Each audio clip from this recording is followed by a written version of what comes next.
애기씨 야담에 오신 여러분 환영합니다. 구독과 좋아요 꾹 눌러주세요. 오늘의 야담 시작합니다. 눈이 그치지 않던 날이었습니다. 옛날 옛적 영조 임금께서 나라를 다스리시던 시절 강원도 깊은 산골 어느 마을에 사흘째 눈이 내렸지요. 처음 하루는 송이송이 내리던 한방눈이었습니다.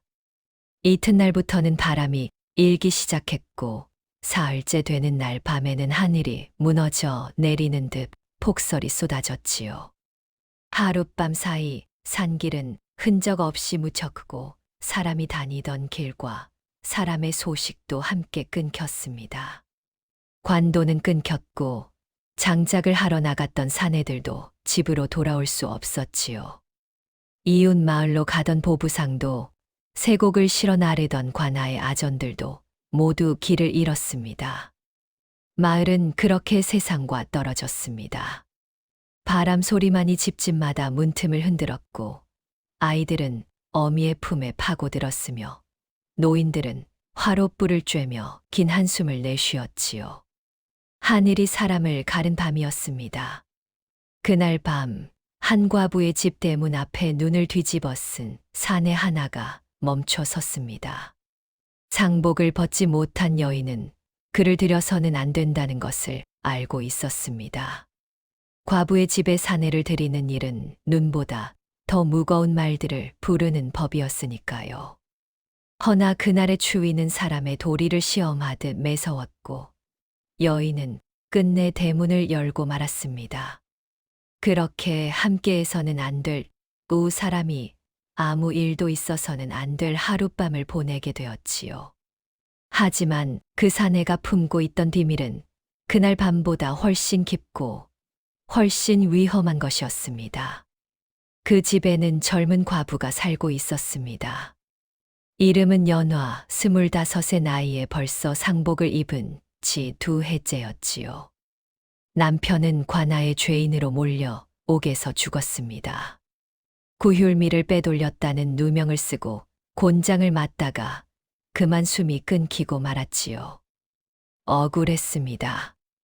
남편은 그를 아는 선비였으나 벼슬길에 오르지 못해 관아 서리 노릇을 하던 사람이었습니다. 정직했고 소심했으며 누구에게도 해를 끼칠 사람이 아니었지요.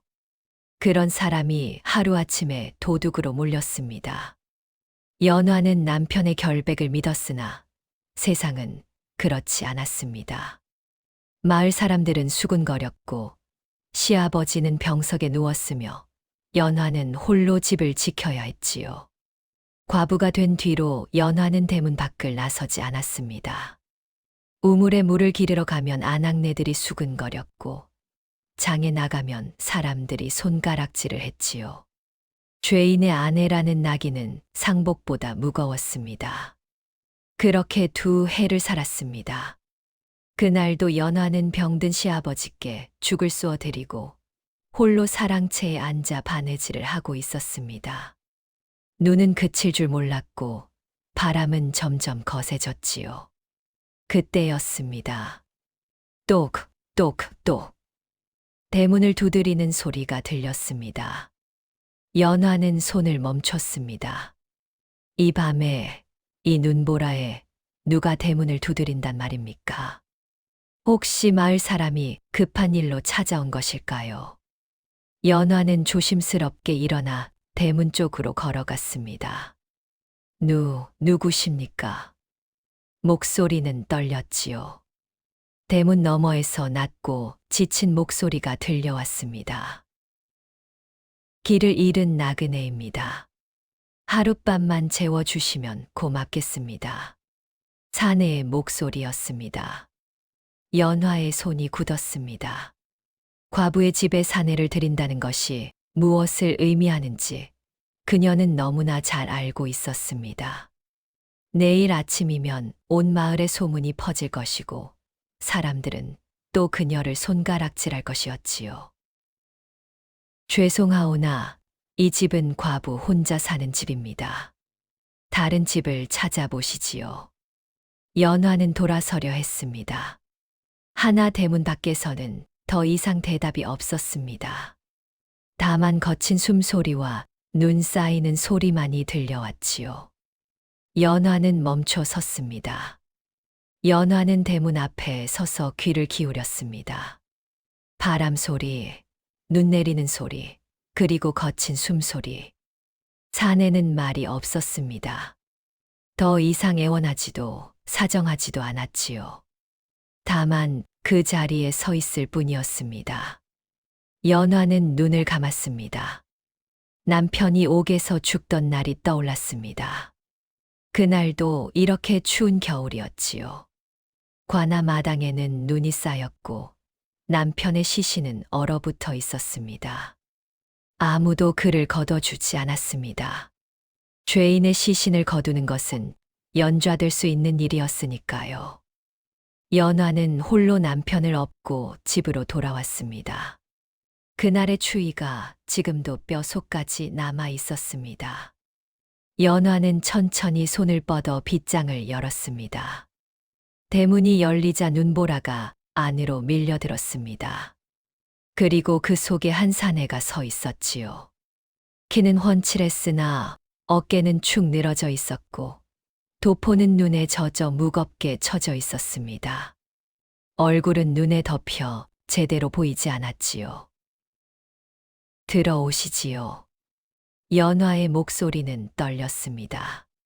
사내는 고개를 들었습니다. 눈 덮인 얼굴 사이로 눈동자가 보였지요. 깊고 차분하며 어딘지 모르게 슬픈 눈빛이었습니다. 고맙습니다. 사내는 짧게 말하고 안으로 들어섰습니다. 연화는 재빨리 주변을 살폈습니다. 다행히 눈보라 때문에 아무도 보지 못했을 것입니다. 그녀는 대문을 닫고 빗장을 걸었지요. 사랑채로 가시지요. 불을 피워 드리겠습니다. 연화는 앞장섰습니다. 사내는 말없이 따라왔지요. 사랑채 문을 열자 찬 기운이 밀려왔습니다. 연화는 서둘러 화롯불을 피웠습니다. 불씨가 살아나며 방 안이 조금씩 밝아졌지요. 젖은 옷을 벗으시고 불을 쬐십시오. 따뜻한 차를 가져오겠습니다. 연화는 말을 마치고 밖으로 나가려 했습니다. 그때 사내가 말했습니다. 성함이 어찌 되십니까? 연화는 돌아보지 않았습니다. 묻지 마십시오. 저 역시 묻지 않겠습니다. 그녀는 문을 닫고 나왔습니다. 가슴이 뛰었습니다. 이미 돌이킬 수 없는 일을 저질렀다는 것을 알고 있었지요. 내일 아침이면 무슨 일이 벌어질지 연화는 생각하고 싶지 않았습니다. 하나 사람을 외면할 수는 없었습니다. 남편이 죽어가던 그날 아무도 그를 거두지 않았던 것처럼 자신도 그렇게 할 수는 없었습니다. 연화는 부엌으로 가서 차를 끓였습니다. 사랑채에 홀로 남은 사내는 천천히 젖은 도포를 벗었습니다. 옷 속에서 물이 뚝뚝 떨어졌지요. 그는 도포를 구석에 걸고 화롯불 앞에 앉았습니다. 불빛이 그의 얼굴을 비췄습니다. 30 남짓한 나이, 이목구비가 뚜렷하고 수염이 단정했습니다. 선비의 풍모였으나 눈빛만은 예사롭지 않았지요. 사내는 품속에서 작은 주머니를 꺼냈습니다. 주머니는 눈에 젖지 않도록 기름종이로 여러 겹싸여 있었지요. 그는 조심스럽게 기름종이를 풀었습니다. 안에서 작은 나무패 하나가 나왔습니다. 마패였습니다. 사내는 마패를 손에 쥐고 잠시 눈을 감았습니다. 이곳에 오기까지 보름이 걸렸지요. 한양을 떠나 강원도로, 그리고 이 산골 고을까지. 목적은 하나였습니다. 이 고을 수령의 비리를 밝혀내는 것. 3년 전 흉년이 들었을 때 조정에서 내려보낸 구휼미가 사라졌습니다. 수령은 관아 서리 한 명을 죄인으로 몰아 죽였고 사건은 그렇게 묻혔지요. 허나 한양에는 소문이 돌았습니다. 진짜 죄인은 따로 있다는 소문, 억울하게 죽은 서리가 있다는 소문. 임금께서는 암행어사를 보내기로 결정하셨고 그 임무를 맡은 사람이 바로 이 사내였습니다. 사내의 이름은 한석주, 사헌부 지평을 지낸 젊은 관리였지요. 그는 마패를 다시 주머니에 넣고 품속 깊이 감췄습니다. 아직 때가 아니었습니다. 신분을 드러내기에는 증거가 부족했지요. 그때 문이 열렸습니다. 과부가 차를 들고 들어왔습니다. 그녀는 조심스럽게 차를 내려놓고 물러나려 했지요. 잠시 앉으시지요. 석주가 말했습니다. 과부는 망설였습니다. 과부가 사내와 마주 앉는 것은 예가 아닙니다. 눈보라가 몰아치는 밤, 낯선 사내를 들인 것도 예가 아닙니다. 이미 선을 넘었다면 차라리 당당하게 마주 앉는 것이 낫지 않겠습니까? 석주의 말에 과부는 잠시 생각하더니 문 앞에 조용히 앉았습니다. 둘 사이에 침묵이 흘렀습니다. 화롯불만이 타닥타닥 소리를 냈지요. 석주는 차를 마시며 과부를 살폈습니다. 25쯤 되어 보였고 얼굴은 초췌했으나 눈빛만은 단단했지요. 남편을 여의셨습니까? 석주가 물었습니다. 과부는 고개를 끄덕였습니다. 2년 전입니다. 무슨 일로? 묻지 않으시겠다 하지 않으셨습니까? 과부의 목소리는 차가웠습니다. 석주는 더 이상 묻지 않았습니다. 하나 그의 가슴 속에서는 무언가가 꿈틀거렸지요. 혹시 이 과부의 남편이 그 억울하게 죽은 서리가 아닐까? 석주는 차를 다 마시고 잔을 내려놓았습니다. 은혜 잊지 않겠습니다. 눈이 그치는 대로 떠나겠습니다. 과부는 대답 없이 일어나 나갔습니다. 문이 닫히고 석주는 다시 홀로 남았습니다. 그는 창밖을 바라보았습니다. 눈은 여전히 내리고 있었고 바람은 그칠 줄 몰랐지요. 이 눈이 그칠 때까지 그는 이 집에 머물러야 했습니다. 그리고 그 시간 동안 진실의 한 걸음 더 다가갈 수 있을지도 모른다는 생각이 들었습니다. 연화는 안채로 돌아와 문을 닫았습니다. 가슴이 두근거렸습니다. 사내를 들인 것도 잘못인데 마주 앉아 차까지 마셨습니다. 만약 누가 알게 된다면 연화는 다시는 고개를 들 수 없을 것이었지요. 하나 이상하게도 후회는 되지 않았습니다. 사내의 눈빛이 떠올랐습니다. 깊고 차분하며 어딘지 슬픈 눈빛. 그 눈빛 속에는 무언가 숨겨진 것이 있었지요. 연화는 고개를 저었습니다. 쓸데없는 생각이다. 그녀는 안방으로 들어가 병든 시아버지를 살폈습니다. 시아버지는 깊은 잠에 빠져 있었습니다. 연화는 이불을 덮어드리고 조용히 방을 나왔지요. 밖에서는 여전히 눈이 내렸습니다. 연화는 창가에 앉아 밤하늘을 바라보았습니다. 눈발이 휘날리며 세상을 하얗게 덮어가고 있었지요. 내일이면 이 눈이 그칠까요? 그리고 사내는 떠날까요? 연화는 알 수 없었습니다. 다만 한 가지는 확실했습니다. 오늘 밤 그녀는 선택을 했고 그 선택에 대한 대가는 언젠가 치러야 할 것이라는 사실. 연화는 눈을 감았습니다. 이튿날 아침 눈은 그쳤습니다. 하나 쌓인 눈은 허리까지 차올라 길을 나설 수 없었지요. 마을은 여전히 세상과 단절되어 있었습니다. 연화는 아침 일찍 일어나 부엌에서 죽을 쑤었습니다.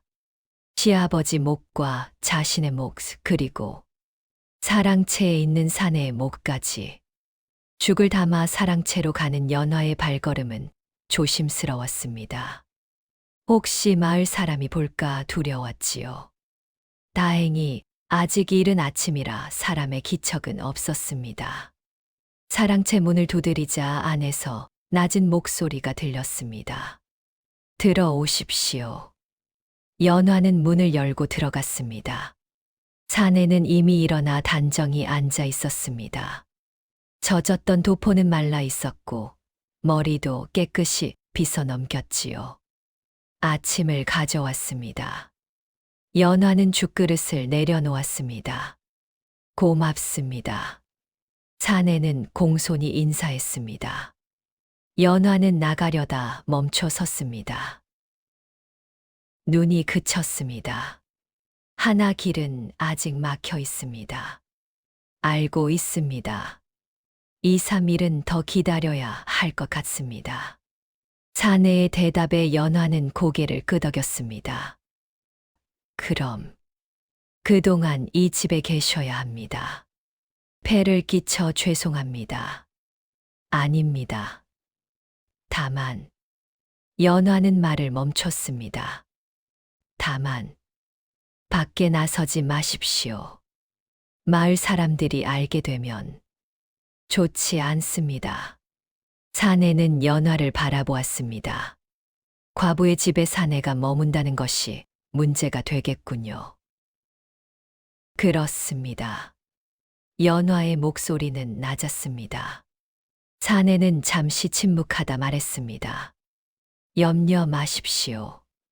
아무도 모르게 하겠습니다. 연화는 고개를 숙여 인사하고 밖으로 나왔습니다. 문을 닫는 순간 그녀의 가슴이 또 한 번 두근거렸습니다. 2, 3일. 그 시간 동안 이 사내와 한 집에 있어야 한다는 것이 연화를 불안하게 만들었지요. 그날 저녁 연화는 다시 사랑채로 갔습니다. 저녁죽을 가져다 주기 위해서였지요. 사내는 창가에 앉아 밖을 바라보고 있었습니다. 연화가 들어서자 고개를 돌렸습니다. 저녁입니다. 연화가 죽그릇을 내려놓자 사내가 물었습니다. 시아버님은 편찮으신가 봅니다. 연화는 놀라 사내를 바라보았습니다. 어찌 아셨습니까? 아침부터 저녁까지 방 안에서 기침 소리가 들렸습니다. 사내의 말에 연화는 고개를 끄덕였습니다. 2년째 병석에 계십니다. 무슨 병환이신지. 마음의 병입니다. 연화의 목소리가 떨렸습니다. 아드님을 잃으셨습니다. 사내의 눈빛이 흔들렸습니다. 아드님께서 돌아가셨습니까? 2년 전 옥에서 죽었습니다. 연화는 짧게 말했습니다. 사내는 더 이상 묻지 않았습니다. 하나 그의 손이 미세하게 떨리고 있었지요. 연화는 그것을 보지 못했습니다. 무슨 일로 오게? 사내가 조심스럽게 물었습니다. 연화는 눈을 감았습니다. 관아의 곡식을 훔쳤다는 누명을 썼습니다. 남편은 결백했습니다. 하나 아무도 믿어주지 않았지요. 곤장을 맞다 죽었습니다. 28의 나이에 연화의 목소리는 차갑게 가라앉았습니다. 사내는 주먹을 쥐었습니다. 성함이 어찌 되셨습니까? 김재욱. 그것이 남편의 이름이었습니다. 김재욱. 사내는 그 이름을 가슴에 새겼습니다. 그렇습니다. 바로 그 사람이었습니다. 억울하게 죽은 설이 진짜 죄인을 대신해 희생된 사람. 사내는 천천히 숨을 내쉬었습니다. 부인께서는 남편분의 결백을 믿으십니까? 당연합니다. 연화의 대답은 단호했습니다. 남편은 그런 사람이 아니었습니다. 그를 아는 선비였고 정직한 사람이었습니다. 사내는 고개를 끄덕였습니다. 언젠가는 진실이 밝혀질 것입니다. 그런 날이 올까요? 연화는 쓸쓸히 웃었습니다. 이미 2년이 지났습니다. 세상은 남편을 죄인으로 기억할 뿐입니다. 사내는 아무 말도 하지 못했습니다. 연화는 일어나 나가려다 멈춰 섰습니다. 선비께서는 어찌하여 이 산골까지 오셨습니까? 사내는 잠시 망설이다 대답했습니다. 볼일이 있어서입니다. 무슨 일이신지 말씀드릴 수 없습니다. 사내의 목소리는 단호했습니다. 연화는 더 이상 묻지 않았습니다. 그녀는 고개를 숙여 인사하고 밖으로 나갔지요. 문이 닫히고 사내는 다시 홀로 남았습니다. 그는 품속에서 마패를 꺼내 손에 쥐었습니다. 김재욱의 아내, 김재욱의 과부, 이 여인 앞에서 자신은 무엇을 해야 하는가? 사내는 창밖을 바라보았습니다. 달빛이 눈 위에 내려앉아 세상을 하얗게 물들이고 있었지요. 진실을 밝혀내야 합니다. 그것만이 이 여인에게 할 수 있는 일이었습니다. 그날 밤 한석주는 잠들지 못했습니다. 창밖에서 이상한 기척이 느껴졌기 때문이었지요. 발소리였습니다. 눈 위를 밟는 발소리, 그리고 속삭이는 소리. 석주는 조용히 일어나 창가로 다가갔습니다. 창틈으로 밖을 내다보았지요. 달빛 아래 두 사람의 그림자가 보였습니다. 담장 밖에 서서 이 집을 살피고 있었습니다. 석주는 숨을 죽이고 귀를 기울였지요. 확실한가? 예, 낯선 사내가 들어가는 것을 봤습니다. 과부 집에. 그렇습니다. 두 사람의 대화가 들려왔습니다. 석주는 눈을 가늘게 떴습니다. 마을 사람들이 이미 눈치챈 것이었습니다. 내일 아침 이장께 알려야겠군. 그래야겠습니다. 과부가 사내를 들였다니 이게 무슨 꼴입니까? 두 사람은 그렇게 수근거리다 사라졌습니다. 석주는 창에서 물러났습니다. 문제가 생겼습니다. 마을 사람들이 알게 되면 연화는 곤란한 처지에 놓일 것이었지요. 자신 때문에 이 여인이 또다시 고통받게 되는 것입니다. 석주는 주먹을 쥐었습니다. 떠나야 했습니다. 눈이 채 녹지 않았어도, 길이 막혀 있어도 이 집을 떠나야 했습니다. 하나 또 다른 생각이 들었습니다. 만약 지금 떠난다면 김재욱의 진실은 영원히 묻힐지도 모른다는 생각. 석주는 깊은 고민에 빠졌습니다. 새벽녘 그는 결심했습니다. 일단 이 집에 남아 상황을 지켜보기로. 그리고 만약 연화가 위험에 처한다면 그때는 자신의 신분을 밝히기로. 암행어사라는 신분은 한 번 밝히면 다시 감출 수 없습니다. 그렇게 되면 이 고을의 수령은 경계할 것이고 증거를 인멸할 것이었지요. 하나 석주는 선택했습니다. 진실보다 중요한 것은 사람이었습니다. 이튿날 아침 연화는 평소와 같이 아침을 준비했습니다. 하나 마음은 불안했습니다. 어젯밤 이상한 꿈을 꾸었기 때문이었지요. 꿈속에서 마을 사람들이 대문 앞에 모여 그녀를 손가락질했습니다. 남편이 죄인이었던 것도 모자라 이제는 사내를 집에 들였다고 비난했지요. 연화는 고개를 저었습니다. 그저 꿈일 뿐이다. 하나 그 꿈은 현실이 되었습니다. 아침 식사를 마치고 연화가 마당을 쓸고 있을 때였습니다. 대문을 두드리는 소리가 들렸지요. 연화, 문 열어라. 마을 이장의 목소리였습니다. 연화는 빗자루를 내려놓고 대문으로 갔습니다. 문을 열자 이장과 아전 둘이 서 있었지요. 무슨 일이십니까? 연화가 물었습니다. 이장은 냉정한 눈빛으로 연화를 바라보았습니다. 소문을 들었다. 이 집에 낯선 사내가 있다던데 사실이냐? 연화의 얼굴이 굳었습니다. 그것이 무슨 거짓말 마라. 마을 사람이 직접 봤다. 사흘 전 밤 사내 하나가 이 집으로 들어가는 것을. 이장의 목소리는 차가웠습니다. 과부가 사내를 집에 들이다니 이게 무슨 짓이냐? 연화는 입술을 깨물었습니다. 길을 잃고 헤매던 나그네를 하룻밤 재워준 것뿐입니다. 하룻밤, 벌써 사흘째가 아니냐? 이장이 소리쳤습니다. 당장 그 사내를 내보내라. 그렇지 않으면 관아에 알리겠다. 연화는 아무 말도 하지 못했습니다. 그때였습니다. 사랑채 문이 열리고 한석주가 나왔습니다. 무슨 일입니까? 석주의 목소리는 차분했습니다. 이장과 아전들은 석주를 바라보았습니다. 당신이 그 사내로군. 당장 이 집에서 나가시오. 이장이 명령했습니다. 석주는 고개를 끄덕였습니다. 알겠습니다. 곧 떠나겠습니다. 지금 당장. 석주는 연화를 바라보았습니다.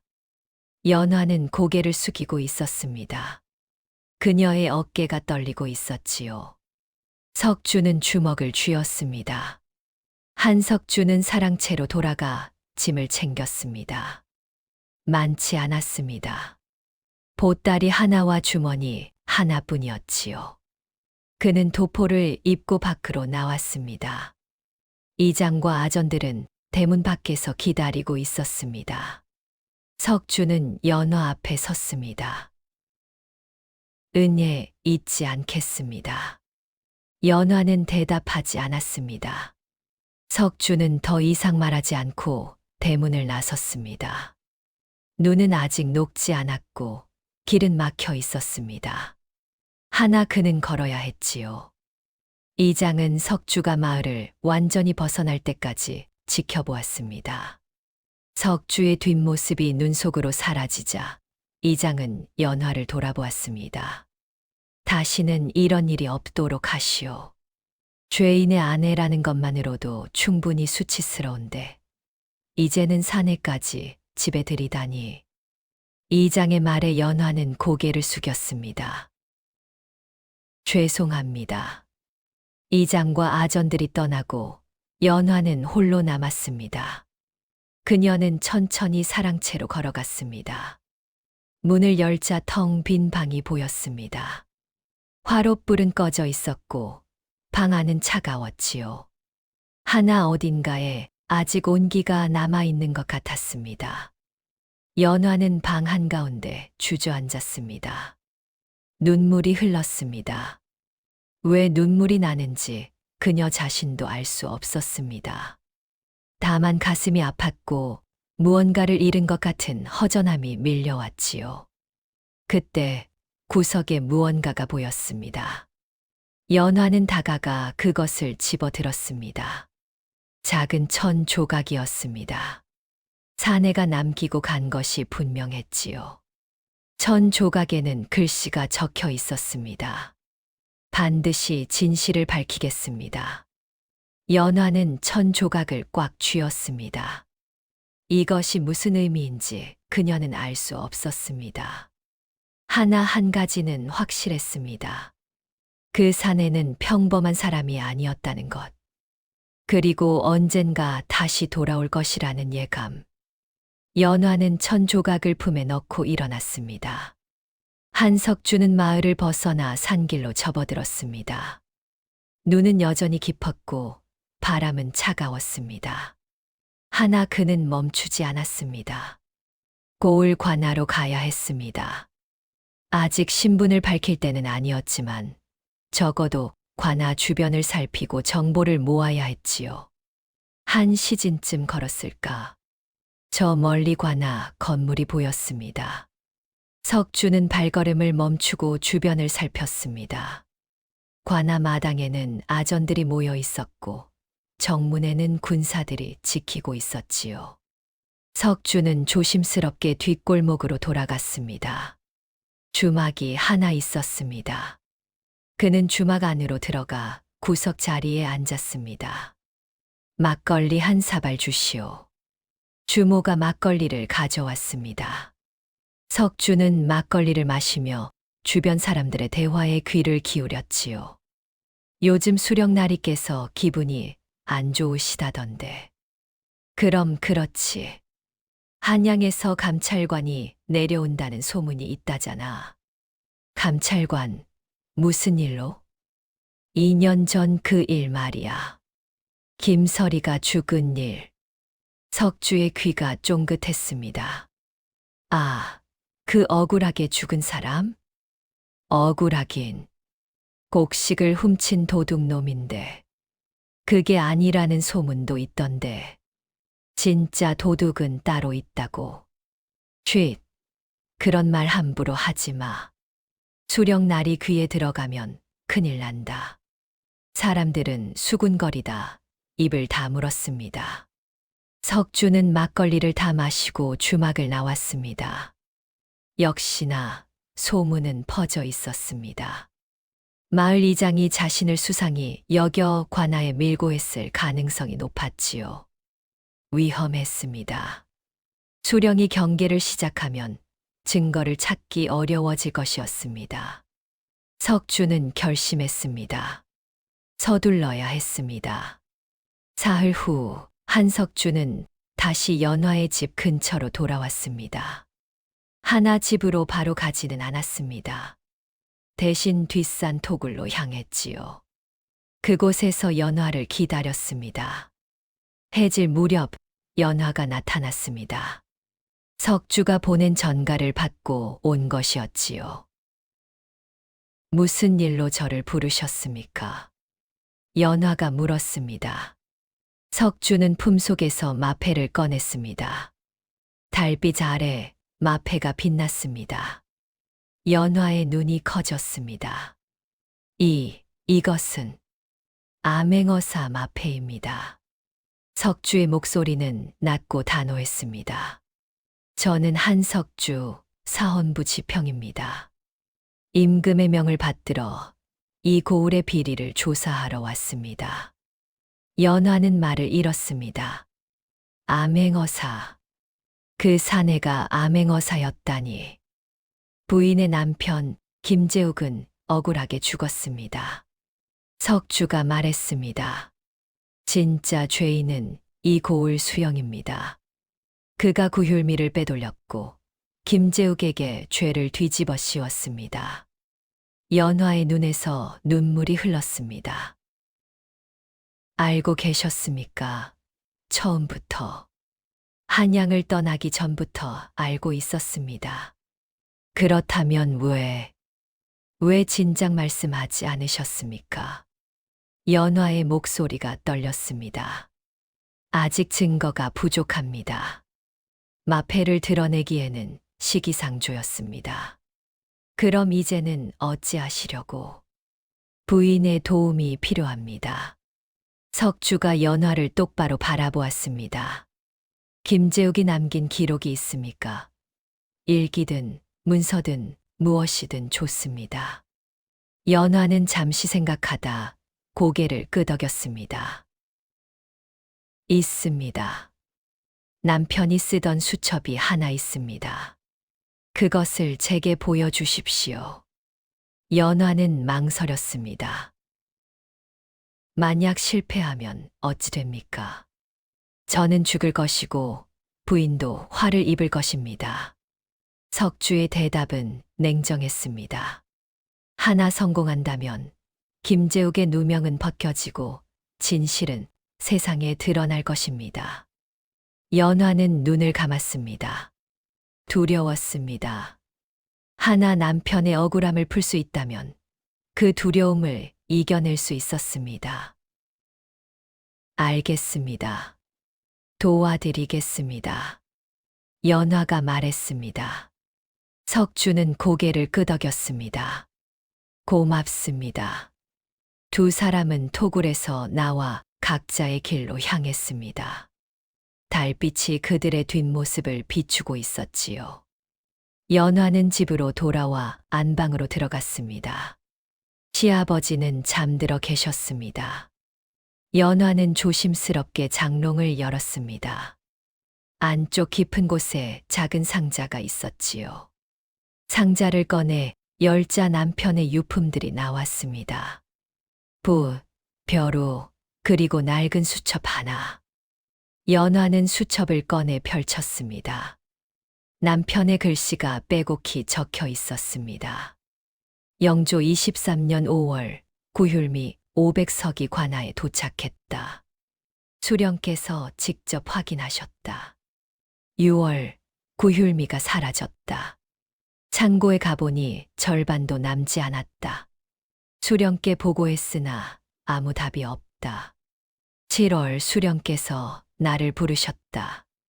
곡식을 훔친 죄를 자백하라 하셨다. 나는 억울하다 외쳤으나 아무도 듣지 않았다. 8월 옥에 갇혔다. 매일 곤장을 맞는다. 몸이 버틸 수 없다. 연화, 미안하다. 연화는 수첩을 덮었습니다. 눈물이 멈추지 않았습니다. 이것이 증거였습니다. 남편이 목숨을 걸고 남긴 진실의 기록. 연화는 수첩을 품에 넣고 일어났습니다. 내일 아침 이것을 한석주에게 전할 것입니다. 그리고 남편의 누명을 벗길 것입니다. 비록 그것이 자신의 목숨을 위험에 빠뜨리는 일이라 해도. 연화는 창밖을 바라보았습니다. 달이 밝았습니다. 이튿날 새벽 연화는 토굴로 향했습니다. 한석주가 기다리고 있었습니다. 수첩을 가져왔습니다. 연화가 수첩을 건넸습니다. 석주는 수첩을 받아 펼쳐 읽었습니다. 한 장, 한 장 넘길 때마다 그의 눈빛이 단단해졌지요. 이것으로 충분합니다. 석주가 말했습니다. 이제 수령을 고발할 수 있습니다. 언제 하시겠습니까? 오늘 밤입니다. 석주의 대답에 연화는 놀랐습니다. 오늘 밤이요? 더 늦추면 위험합니다. 수령이 이미 저를 의심하고 있습니다. 석주는 수첩을 품에 넣었습니다. 오늘 밤 관아에서 연회가 열립니다. 수령과 아전들이 모두 모일 것입니다. 그때 마패를 드러내시겠다는 말씀이십니까? 그렇습니다. 연화는 불안했습니다. 위험하지 않습니까? 위험합니다. 하나 이것이 유일한 방법입니다. 석주는 연화를 바라보았습니다. 부인께서는 이 산에 머무십시오. 일이 끝나면 제가 알리겠습니다. 꼭 성공하셔야 합니다. 연화의 목소리가 떨렸습니다. 석주는 고개를 끄덕였습니다. 반드시 성공하겠습니다. 김재욱의 이름을 위해서라도. 두 사람은 헤어졌습니다. 석주는 관아로 향했고 연화는 토굴에 남았습니다. 해가 지고 밤이 찾아왔습니다. 연화는 토굴에서 기다리고 있었습니다. 밤은 깊어갔고 달은 높이 떠올랐지요. 그때였습니다. 저 멀리 마을 쪽에서 불빛이 보였습니다. 연화는 놀라 일어났습니다. 불빛은 점점 커졌고 곧 연기가 피어올랐습니다. 불이다. 마을에서 외치는 소리가 들렸습니다. 연화는 토굴을 뛰쳐나갔습니다. 마을로 달려가며 그녀는 깨달았습니다. 불이 난 곳은 바로 자신의 집이었습니다. 안 돼. 연화는 더 빨리 달렸습니다. 마을에 도착했을 때 집은 이미 불길에 휩싸여 있었습니다. 사람들이 모여 물을 끼얹고 있었으나 불길은 거세었지요. 시아버님, 연화는 집 안으로 뛰어들려 했습니다. 하나 마을 사람들이 그녀를 붙잡았습니다. 안 돼. 들어가면 죽어. 놓으세요. 시아버님이 안에 계십니다. 연화는 몸부림쳤습니다. 그때 불길 속에서 누군가가 시아버지를 업고 나왔습니다. 이장이었습니다. 시아버지는 의식이 없었습니다. 어르신. 연화는 시아버지에게 달려갔습니다. 시아버지는 숨을 쉬고 있었으나 몸은 뜨거웠고 얼굴은 그을려 있었지요. 의원을 불러야 합니다. 연화가 외쳤습니다. 마을 사람들이 분주히 움직였습니다. 한편 집은 완전히 타들어갔습니다. 아침이 되자 집은 재만 남았습니다. 연화는 무너진 집터 앞에 주저앉았습니다. 모든 것을 잃었습니다. 집도 남편의 유품도 모두 불에 타버렸지요. 아니, 하나 남은 것이 있었습니다. 연화는 품속을 더듬었습니다. 남편의 수첩은 석주에게 맡겼기에 무사했습니다. 그것만은 남았습니다. 누가 불을 질렀을까? 연화는 중얼거렸습니다. 이장이 다가와 말했습니다. 화롯불이 넘어진 것 같습니다. 바람이 세서. 하나 연화는 알고 있었습니다. 이것은 사고가 아니었습니다. 누군가 일부러 불을 지른 것입니다. 그리고 그 누군가는 수령. 연화는 이를 악물었습니다. 같은 시각 관아에서는 연회가 한창이었습니다. 수령과 아전들이 모여 술을 마시고 있었지요. 수령은 50이 넘은 중년의 사내였습니다. 살이 쪘고 눈빛은 탐욕스러웠지요. 올해도 풍년이겠구만. 수령이 웃으며 말했습니다. 그럼요, 나리. 백성들이 열심히 농사를 지었으니까요. 아전들이 아첨했습니다. 그때 문이 열리고 한 사내가 들어왔습니다. 한석주였습니다. 누구냐? 수령이 인상을 찌푸렸습니다.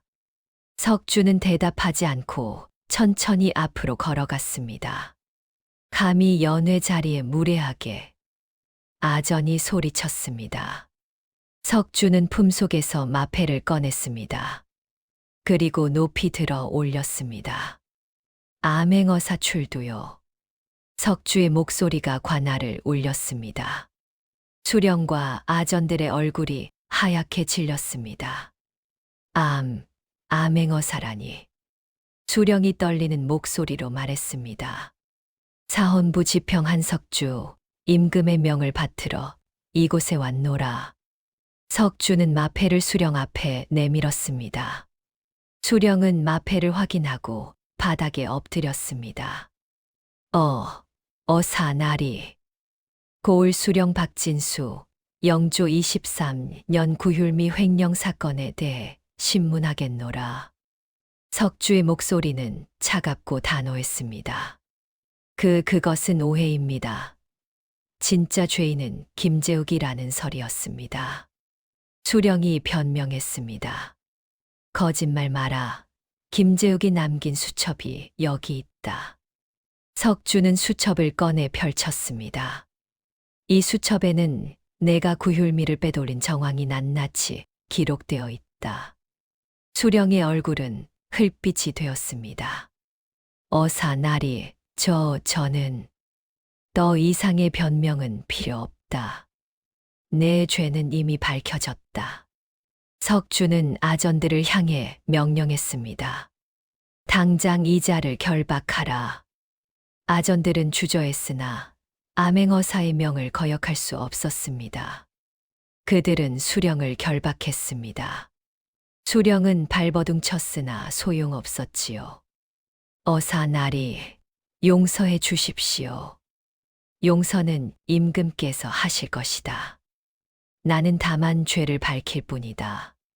석주는 돌아서서 밖으로 나갔습니다. 밤하늘에 달이 밝았습니다. 이제 남은 것은 한 가지. 연화에게 이 소식을 전하는 것. 석주는 연화의 집으로 향했습니다. 이튿날 아침 관아 마당에 사람들이 모였습니다. 암행어사가 수령을 신문한다는 소문이 퍼진 것이었지요. 눈이 내린 마당 한가운데 수령은 무릎을 꿇고 있었습니다. 한석주는 높은 자리에 앉아 수령을 내려다보았습니다.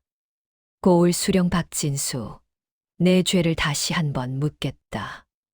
영조 23년 조정에서 내려보낸 구휼미 500석을 내가 빼돌렸느냐? 그렇습니다. 수령은 고개를 숙였습니다. 그 죄를 김재욱에게 뒤집어 씌웠느냐? 그렇습니다. 김재욱을 곤장으로 쳐 죽게 했느냐? 그렇습니다. 백성들 사이에서 웅성거림이 일었습니다. 역시 억울하게 죽었구나. 가엾은 김설이. 석주는 수령을 똑바로 바라보았습니다. 빼돌린 곡식은 어디에 있느냐? 팔았습니다. 그 돈으로 제 집을 늘렸습니다. 수령의 고백에 백성들은 분노했습니다. 저런 도둑놈, 백성이 굶어 죽을 때 제 배만 불렸단 말이냐? 석주는 손을 들어 백성들을 진정시켰습니다. 그리고 어젯밤 김재욱의 과부 집에 불을 지른 것도 내 짓이냐? 수령은 대답하지 않았습니다. 대답하라. 그렇습니다. 증거를 없애려 했습니다. 백성들의 분노는 극에 달했습니다. 석주는 일어섰습니다. 박진수, 내 죄는 명백하다. 구휼미 횡령, 무고한 사람 살해, 방화. 이 모든 죄는 차명에 해당한다. 수령은 땅에 엎드려 빌었습니다. 용서해 주십시오. 어사나리.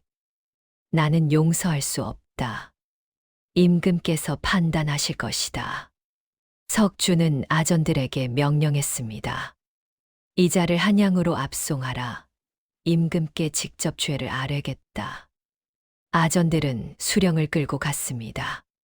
백성들은 환호했습니다. 만세, 어사 나리 만세. 석주는 백성들을 바라보았습니다. 그들 사이에서 한 여인이 보였습니다. 연화였습니다. 그녀는 눈물을 흘리고 있었습니다. 석주는 천천히 그녀에게 다가갔습니다. 부인. 연화는 고개를 들어 석주를 바라보았습니다. 고맙습니다. 정말 고맙습니다. 연화의 목소리는 떨렸습니다. 석주는 고개를 숙였습니다. 부인께서 도와주지 않으셨다면 불가능한 일이었습니다. 두 사람은 마주 보았습니다. 말은 없었으나 눈빛으로 모든 것을 나누었지요. 고마움, 슬픔, 그리고 이별. 며칠 후 관아에서 공식 발표가 있었습니다. 김재욱의 누명이 벗겨졌다는 발표였지요. 조정에서는 김재욱의 명예를 회복하고 그의 가족에게 보상을 내렸습니다. 연화는 관아에서 문서를 받았습니다. 김재욱은 무고한 사람이었으며 그의 죽음은 억울한 것이었다. 문서를 읽는 연화의 눈에서 눈물이 흘렀습니다. 마침내 남편의 결백이 증명되었습니다. 2년 동안 짊어졌던 죄인의 아내라는 멍해가 벗겨진 것이었지요. 연화는 남편의 묘로 갔습니다. 묘 앞에 무릎을 꿇고 문서를 펼쳐 보였습니다. 서방님 보이십니까? 당신은 결백합니다. 세상이 이제야 알았습니다. 연화는 목 놓아 울었습니다. 한참을 울고 나서야 그녀는 일어났습니다. 집으로 돌아가는 길, 시아버지가 기다리고 계셨습니다. 불에 데인 상처는 아직 아물지 않았으나 시아버지의 얼굴에는 평화가 깃들어 있었습니다. 아버님, 연화가 다가가자 시아버지는 그녀의 손을 잡았습니다. 고맙다, 며느리. 내 아들의 한을 풀어주어서. 시아버지의 눈에도 눈물이 고였습니다. 아버님, 이제 편히 쉬셔야 합니다. 그래야지. 이제 마음 편히 눈을 감을 수 있겠구나. 두 사람은 오래도록 손을 맞잡고 있었습니다. 보름 후 한석주는 한양으로 돌아가야 했습니다. 임무가 끝났고 임금께 복명해야 했지요. 떠나는 날 아침 석주는 연화의 집을 찾았습니다. 집은 아직 재건되지 않았고 연화는 임시 움막에서 살고 있었습니다. 어사나리. 연화가 석주를 맞이했습니다. 석주는 고개를 저었습니다. 이제 어사가 아닙니다. 그냥 한석주입니다. 석주나리. 연화의 목소리는 떨렸습니다. 오늘 떠나십니까? 그렇습니다. 둘 사이에 침묵이 흘렀습니다. 석주는 품속에서 무언가를 꺼냈습니다. 은자 몇 냥이었습니다. 집을 다시 짓는데 쓰십시오. 받을 수 없습니다. 부디 받아주십시오. 제가 부인께 드릴 수 있는 것은 이것뿐입니다. 연화는 은자를 받았습니다. 그리고 물었습니다. 다시 오실 수 있습니까? 석주는 고개를 저었습니다. 어렵습니다. 한양에는 할 일이 많습니다. 그렇군요. 연화는 고개를 숙였습니다. 석주는 그녀를 바라보았습니다. 만약 자신이 평범한 선비였다면, 만약 그녀가 과부가 아니었다면 함께할 수 있었을까요? 하나 현실은 그렇지 않았습니다. 석주는 관리였고 연화는 이곳에 남아야 할 사람이었습니다. 부디 건강하십시오. 석주가 말했습니다. 나리도 건강하십시오. 연화가 대답했습니다. 석주는 돌아서서 걸어갔습니다. 뒤돌아보지 않았습니다. 뒤돌아보면 떠날 수 없을 것 같았기 때문이었지요. 연화는 그 자리에 서서 석주의 뒷모습을 바라보았습니다. 눈물이 흘렀습니다. 하나 그녀는 울지 않았습니다. 다만 조용히 손을 흔들며 배웅했지요. 석주의 모습이 완전히 사라지고 연화는 돌아섰습니다. 하룻밤의 인연. 그것은 이제 추억이 되었습니다. 봄이 왔습니다. 눈은 녹았고 들에는 꽃이 피었습니다. 연화는 새 집을 지었습니다. 크지는 않았으나 따뜻한 집이었지요. 마을 사람들은 이제 연화를 다르게 대했습니다. 죄인의 아내가 아닌 억울한 남편의 명예를 되찾은 여인으로 보았습니다. 연화는 집 마당에 작은 서당을 열었습니다. 마을 아이들에게 글을 가르치기 시작했지요. 전, 지, 현, 황. 아이들의 맑은 목소리가 마당에 울려 퍼졌습니다. 연화는 미소를 지었습니다. 남편이 살아 있었다면 이렇게 했을 것입니다. 백성들에게 글을 가르치고 바른 세상을 꿈꾸었을 것입니다. 이제 연화가 그 꿈을 이어가기로 했습니다. 어느 날 저녁 연화는 뒷산에 올라갔습니다. 토굴 앞에 섰습니다. 한석주와 마지막으로 만났던 그곳. 달빛이 토굴을 비추고 있었습니다. 잘 지내고 계신가요? 연화는 중얼거렸습니다. 바람이 그녀의 머리카락을 흔들었지요. 대답은 없었습니다. 하나 연화는 알고 있었습니다. 석주도 어딘가에서 자신을 생각하고 있을 것이라는 것을. 그리고 언젠가 아주 먼 훗날 다시 만날 수 있을지도 모른다는 희망. 연화는 돌아섰습니다. 산 아래 마을에 불빛이 켜지고 있었습니다. 그녀의 집에서도 불빛이 새어나왔지요. 시아버지가 기다리고 계실 것입니다. 연화는 산을 내려갔습니다. 한편 한양. 한석주는 사원부 관하에서 문서를 정리하고 있었습니다. 창밖으로 봄바람이 불어왔지요. 석주는 잠시 손을 멈추고 창밖을 바라보았습니다. 강원도 산골, 그곳에 그녀가 있을 것입니다. 잘 지내고 있을까요? 석주는 작은 미소를 지었습니다. 그리고 다시 문서로 시선을 돌렸습니다. 할 일이 많았습니다. 부정한 관리들을 바로잡아야 했고, 백성들의 억울함을 풀어야 했습니다. 그것이 석주가 선택한 길이었습니다.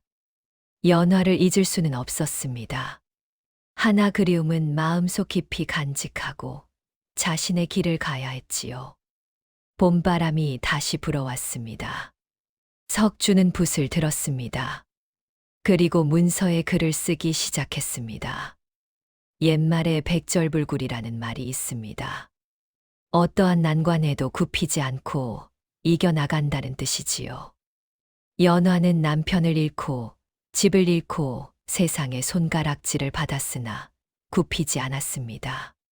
한석주는 위험을 무릅쓰고 진실을 밝혀냈습니다. 두 사람은 함께하지 못했으나 각자의 자리에서 바른 길을 걸었습니다. 진실은 언젠가 드러나기 마련입니다. 그리고 바르게 산 사람은 반드시 보상을 받게 됩니다.